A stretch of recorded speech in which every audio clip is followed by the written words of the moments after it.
I wanted to do a quick informal walkthrough the interior of the Passat CC. This is a German spec Passat CC. In America it'll be known as the CC when it eventually comes to our market.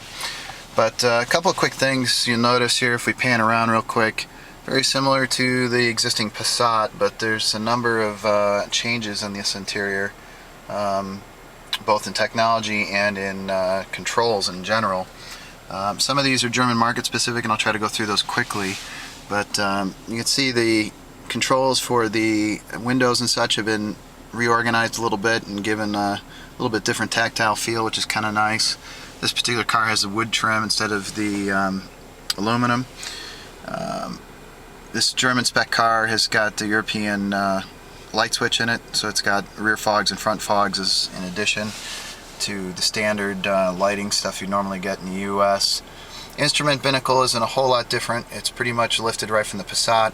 There's a couple different things you'll see here. This green light over here is actually the distance control for the cruise control. It'll automatically maintain a certain distance from the car in front of you. You can adjust that. It'll also allow you to decide how much braking it'll apply back and forth as well. The car will actually brake if it gets too close to another vehicle in front of you. The orange switch over here on the right is actually the lane assist feature. All of those are accessed through this turn signal stalk now, which they now have all these labels on. Pushing the button on the side of the turn signal stalk will bring you the controls, ability to turn on and off the lane assist, front assist, and then corner lights, depending on if you want those on and off. Most of those MFA functions are now controlled through a little bit newer style button here. Allows you to go up, down, left, and right, and OK and return. On the left hand side we've got volume up and down.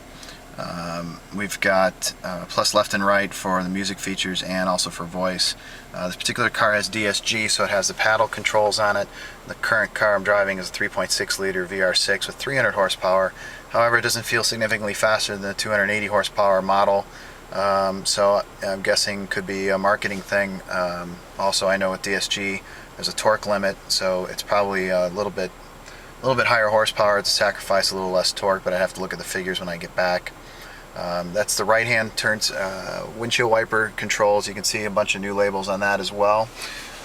One of the biggest significant changes on this car is a new navigation system.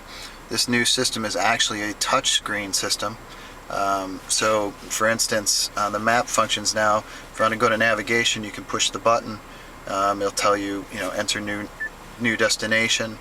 Do you really want to leave the tour mode? Say back, because we don't.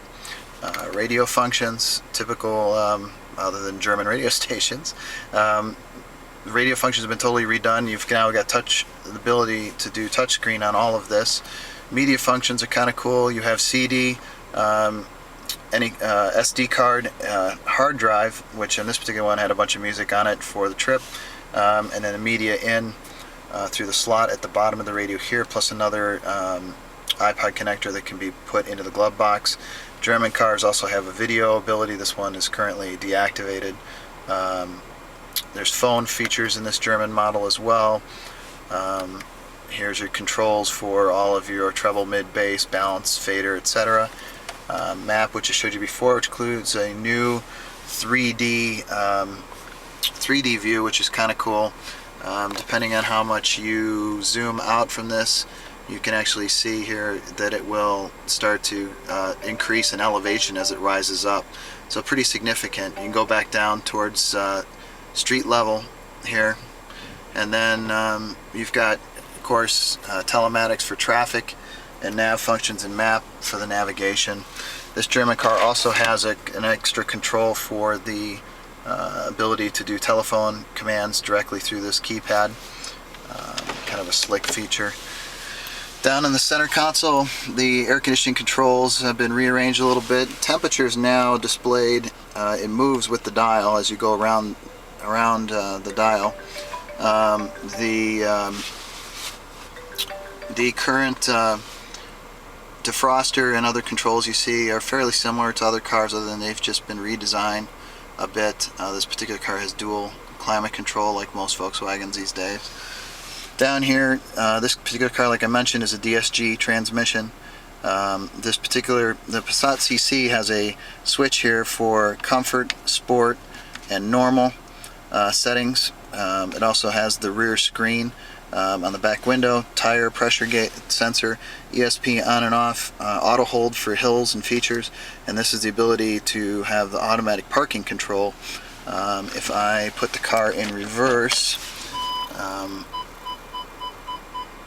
you not only get a screen that shows you where you're headed. If you turn the wheel while you're backing up, the car will actually show you your path that you're going to take within that limited area.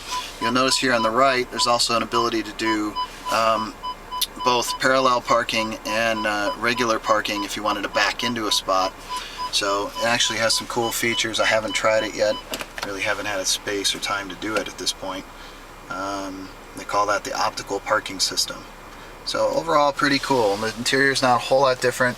Revised sport seats and such, which should be standard in this particular car from what I understand. Overall, Passat CC so far has been a very nice ride. That's the interior tour.